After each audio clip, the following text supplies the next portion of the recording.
One of my favorite things about doing this, and one thing that I really deeply connected to, is meeting the speakers. And through like the early vetting process, which is very light, we find some mode of inspiration, set a meeting, have a coffee, have a tea, explain what we're doing, find if they're interested, if they have the time.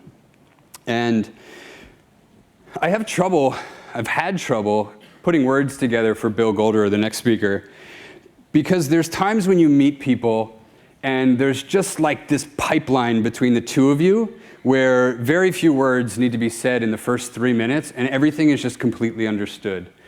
And that's how Bill and I connected over tea, and it was just like, of course, we should be talking right now, and it was just a really deep energy of like connectedness. And so it's really hard for me to put words to how I feel about him or what comes through it, and I'm really grateful for that relationship. But I will tell you a little bit about what he's doing. And so he is a minister of the Broad Street Ministry in Philadelphia, on Broad Street, down by the Kimmel Center, for those of you who are familiar. And what he did is one of these ideas where you're like, God, how come I didn't think of that?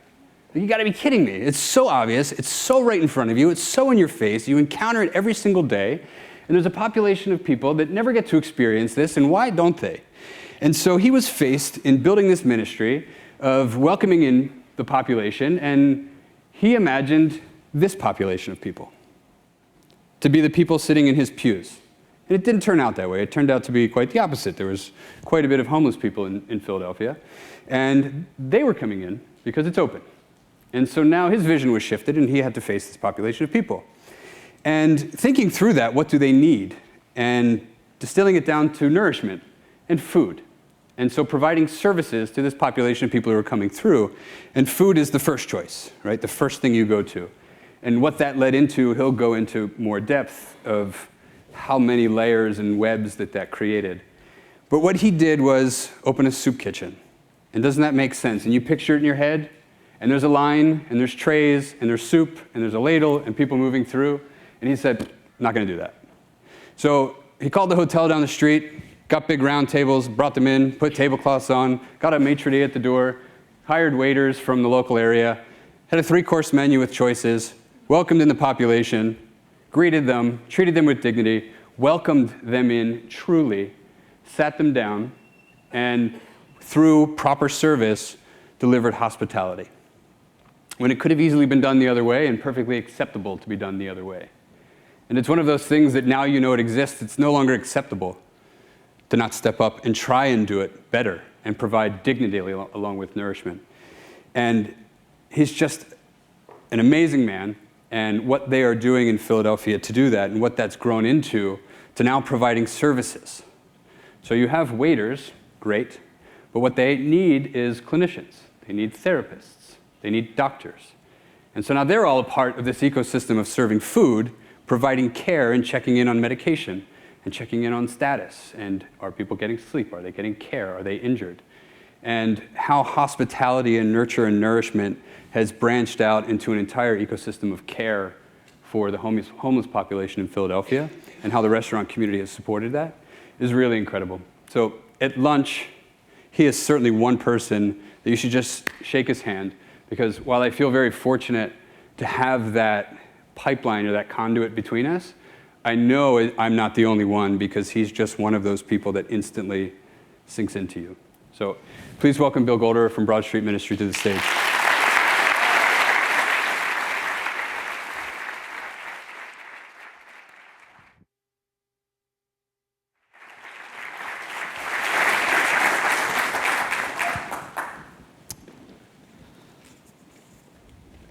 So thank you all, and thank you, Will and Anthony. You're not here, but I'm going to thank you anyway. I'm feeling like the little mid-morning, we need some energy here. So we're going to change it up a little bit before I jump into this. I'm wondering if you could turn to your neighbor and say, I'm really glad you're here. Do it. I'm not kidding.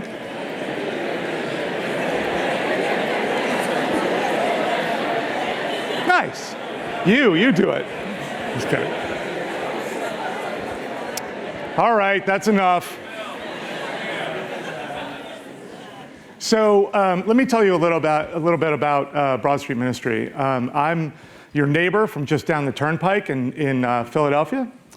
And Broad Street Ministry is a thriving but rather unconventional faith community along the Avenue of the Arts in Center City, Philadelphia. And just some statistics about what we do and how we do it. Last year, we served over 100,000 three-course meals and served as a post office or mailbox for over 3,000 Philadelphians every day of the week.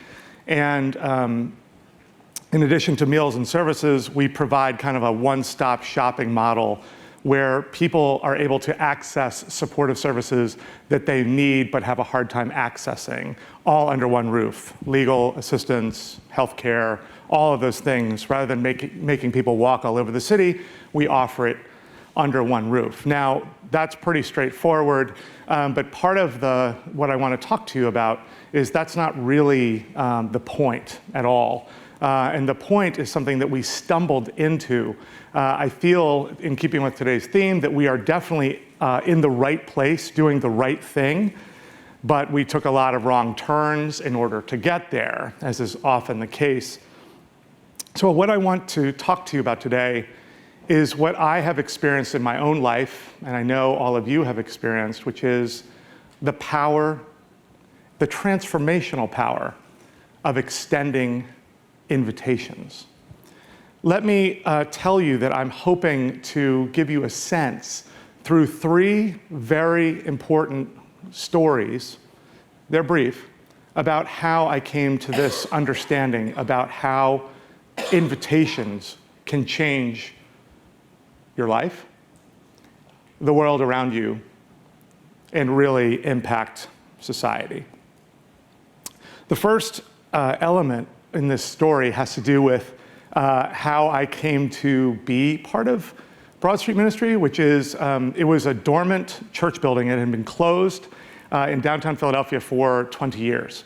And I had been invited to come down and see if there was a way to revitalize it. And I will tell you, there are two things that really attracted me about that opportunity. The first was, there was this sense that I had and others who were in my circle had that Philadelphia was about to have a moment.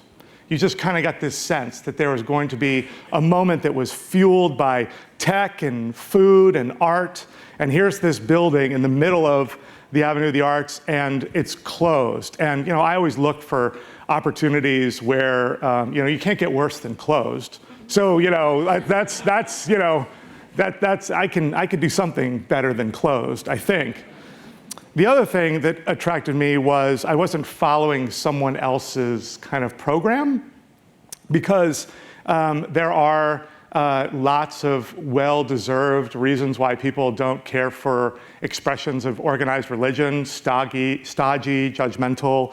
And I thought, this is a fresh start.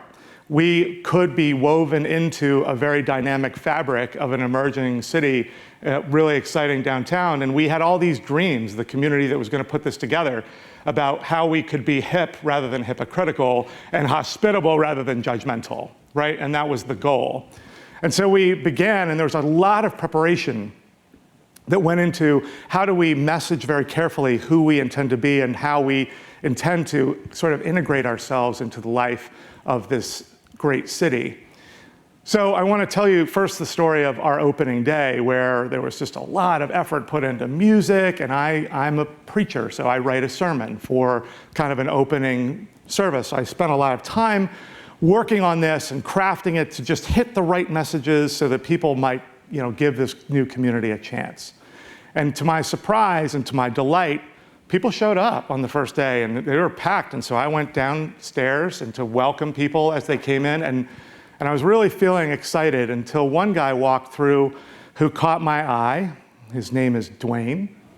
And Duane came in and he made no eye contact with anybody, and he just walked right upstairs and sat down.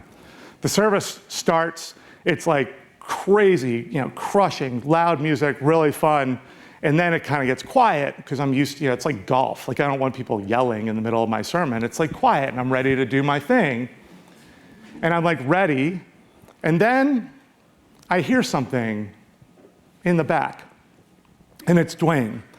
Now, Duane, you have to understand, was looking pretty rough. His clothes were pretty worn, and he didn't smell particularly good, so he was kind of by himself in the back. What made this even more difficult is I could hear him snoring. You see, he had fallen asleep. I've had this happen before, and you're about to have this happen to you now. But he fell asleep, and he was snoring so loudly that people were shooting him like evil looks, and I'm sweating, and I'm super uncomfortable because I don't know what to do, which is not, uncommon. I walk over to him, but I didn't know exactly what I was going to do when I got there. And when I got there, it was as if he could feel me being close, and he just looked at me, woke up, and was like, "Oh, are you going to kick me out of here now? Is that what you're going to do?" And before I could answer, he just picked up his stuff and walked out. And I felt like ashamed and awful. And I was like, you know what? I just need to forget about this. The only problem was, it seemed like wherever I went, there was Duane. At the mini market, holding up a cardboard sign, asking people for help, kind of accosting people up and down the street. And it seemed like wherever I went, he was there. And he looked me in the eyes every time. I feel like our eyes locked every time I saw him. And I felt like he was judging me. And so this was the first moment in the life of the emergence of this community that was transformational, because we found ourselves in a tough spot. We had used this language of extending radical hospitality without judgment. But we had to own the fact that who we had in mind when we said that were people who were promising, artistic, bold, imaginative, like us. Or like the other people, not me. But anyway. And here was this person, Duane, who really needed someone to extend hospitality to him. So the leadership got together and said, we got to figure out who we are in relationship to this development, because let's be clear, we're not just talking about Duane, we're talking about everybody in every major downtown who is struggling to find enough resources, not just to thrive, but to survive. And so we met, and I was encouraged that the community said, there's no way that we can say that we're going to be inclusive and welcoming of all with like an asterisk and say, except unless you're able to return the favor, right? So then, but that's when the chaos unfolded, because people are like, well, what do we do? There's so many ways that you could get involved to try and help people. There's a million theories and conflicting theories often. Should we focus on housing? Should we focus on behavioral health? Should we focus on physical health? Should we focus on legal assistance? There was a million different ways and paths that we could go down. And people in the community, this young community, got really frustrated and exasperated because there was no clear path. How could we be of help? None of us were trained or were experts in any of this. And that's the point of the second story, where I felt like I was given a vision, some clarity. It came in a very unlikely way. I mentioned to you, we moved to Philadelphia, my wife and I and our sons moved to Philadelphia to pursue this new opportunity, and everything was new, including the school that our boys were going to go to. And so I had this privilege of walking my son to school every morning, which was an incredible experience. And we were walking to school one day, and I'll just tell you, Philly can be a tough town. I mean, how many of you been there? Yeah, they used to call it the city of warmth, but then nobody believed it, so they had to change it. So we were having a hard time figuring out the norms and the culture and like what's going on here. So I'm walking with my son to school, and he was having a really hard time. The kids were not embracing him, and my heart was breaking. But this day he was excited. He had a spring in his step, and he was ready to go to school. And I was like, okay, what's going on here? And he said, Daddy? And I said, yes. He said, I want to show you something. And he dug into his backpack and he held it up like this thing. And I'm like, what is that? And he said, it's an invitation. And I said, let me see that. And I looked at it, and it was a handwritten, lots of misspellings, invitation to a birthday party. This is the first birthday party he'd ever been invited to, and he was thrilled. He was transfixed by this invitation. And I don't think he even knew the kid. I didn't recognize the name. So we went to the school, and I was trying to use this opportunity to try and make friends with another parent, a group of parents. And so, I said to this one parent, I said, this made a huge difference in the life of my son to be included and invited to this birthday party. I just want you to know, it's a really powerful experience for him and for our family. And then she kind of gave me this screwed up look. And she's like, obviously you don't understand, but in this community, everyone is invited to everything. That's what we do here. I was feeling a little scolded, frankly. I'm like, you back off. And then it occurred to me, and I thought about it, I'm like, I wonder when your birthday party is, and whether I can expect an invitation. Friends, for practical reasons, we all know that as we get older, our circle, our people, it narrows. It's just a fact of life. And for many of you here, you couldn't possibly go to everything that you're invited to. It's impossible. And yet for people like Duane, there is this reality where after a while, you fall out of the cycle of being invited places. And I began to wonder, what effect and impact does it have on a life over time when you stop being welcomed anywhere? And in fact, your presence is not desired, and that's communicated in subtle and unsubtle ways. So I thought, you know what we could do? And the community was totally behind it. We could do the most impractical thing ever. Because in addition to the rest of the things the faith community would do that you would expect that we would do, I thought, why don't we do a dinner party? And instead of doing a dinner party where we spam people with emails and Facebook invites and all that kind of stuff, why don't we actually sit down and write handwritten invitations and invite everyone who's on the edges of our acquaintance? Doormen, bartenders, bankers, everyone, anyone, the guy at the dry cleaner, and even people that we didn't know at all, but people who are clearly experiencing desperation. And what happened was, which probably shouldn't surprise you, people came. Because the invitation said on it, the privilege of your company is expected at Philadelphia's most dangerous dinner party. People were like, that sounds kind of awesome, so people came. And the first time, 500 people showed up. And I was like, whoa. And what happened there was we had this situation where we found that what was beneath the obvious presenting needs of people who were struggling and vulnerable was not the obvious things necessarily. Obviously, there was a lack of resources, important life-sustaining things that many of us take for granted as things that we need and we have access to. But beneath that is this idea that your presence is valuable and we cherish it.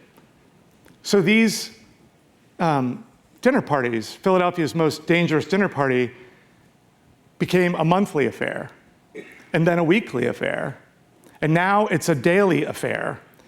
And people come, and we ask no questions about why you're there or what your problem is. We're just glad that you're there, and we dig in from there. And as we built trust and built connections to people who had a hard time trusting anyone anymore, they began to share the things that they most needed. Legal assistance, things that we already knew they needed, but until we had built the relationship first, there was very little chance that people would take advantage of the things that we were offering there. Now, this thing started to grow at a very kind of scary rate, and one day through the door came a saint, disguised as a Yale Medical School professor named Jack Teebs, who asked to talk to me, and we talked, and he sat down and he said, Bill, I want you to know, I think you've stumbled onto some pretty profound science, and this is where you come in, and I want you to know a little bit about this. He said, Bill, what you're dealing with here is this very important area of social capital. And so for those of you who, you're gonna understand this very easily, but everyone in this room, or at least everyone in the United States, has an average of 18 months of social capital that you have built up over the course of your life. Now, that's an average. Some of you have less. I bet no one here has less. Many of you have more. And social capital is the accumulation of friends and acquaintances and other people who have come to depend on you, and you depend on them for all manner of things. And these are the kinds of people that you would turn to if you ran into trouble, if something went wrong. And these are the people that you would go out of your way to help them if they were to find themselves in some kind of trouble. And so here's the power of social capital. Social capital works like any kind of capital. It's this dynamic reality where sometimes you're making big deposits into the life of other people. You're feeling strong and well, and you're able to say, you know what, I have a little bit extra of time, energy, and ability to open a door for you, and that builds your social capital. But what happens if you have a catastrophic health event, or you make a cataclysmically stupid decision, or you just have a bad run of bad luck, and you're not able to make deposits for a long period of time in the social capital that you've accumulated? It begins to decrease and decrease and decrease. And then one day, you run out. And you have nowhere to turn and no one to call. Your friends and family view you as somebody who needs to get their act together. They don't return your texts or your emails anymore, and you're alone. So what do you do when that happens? Friends, what I would tell you is that the secret behind Broad Street's work is to work daily and diligently to replenish social capital among people who've run out. Because if you think about your own life, it doesn't take long for you to understand how hard it would be had you spent all your social capital to rebuild your life. Now, friends, you get this. Most of you are in the hospitality industry. You see the power, the transformational power of the invitation extended and accepted every day, several times a day, morning, noon, at night, breakfast, lunch, and dinner, and afterward. You see the power, because this is where this invitation extended and accepted is manifested. And also where things fall apart, where breakups are nursed, where engagements are toasted. Every day you see these things unfold before your eyes, and there's nothing more powerful and transformational than when the invitation that is extended and accepted come together. And if you don't think about it in terms of your workplace, think about your own life. Think about your people and how hard it would be to carry on in your life without your people. At Broad Street, every day, those who have a little bit more social capital, our friends in the hospitality industry, people who are really committed to seeing Philadelphia change, know that at the end of the day, really what we need to be focusing on is not all the presenting symptoms, but the depth of what's gone wrong, where when you don't have people, you can't go on. And every once in a while, you see how the world can change through the transformational power of extending an invitation. I close with this story. You see, as I told you, these meals, these dinner parties, they go on every day, and they're really crazy and they're nuts, and I want to be at as many as I can. Anyway, I got a text before one of these on a Thursday, and it was from this woman, Anna, who I love. She's a dedicated volunteer, and she and Brian are a couple. Anna and Brian met at Broad Street. They fell in love at Broad Street because they were like, this is what it means to be part of community. They share values, and they're great. So Anna said, hey, can we talk to you right after the meal tonight? And I said, yeah, it'd be great. I'd love to sit down for a minute. So we sit down. And Anna and Brian sit down in front of me, and I kind of have an idea where this is going because I'm a minister, I've been here before. And they're like, Bill, we really value this place. We love this community. We really love you. We wonder if you would do us the honor of officiating at our wedding. And I'm like, oh, shucks, that's great. And I love y'all. And I'm like, but I immediately lose the magic of the moment, and I go, as many of us do, I go right to my phone looking for the calendar app. And I'm like, okay, when are we thinking? When's good for you? Let's make this thing happen, this wedding thing.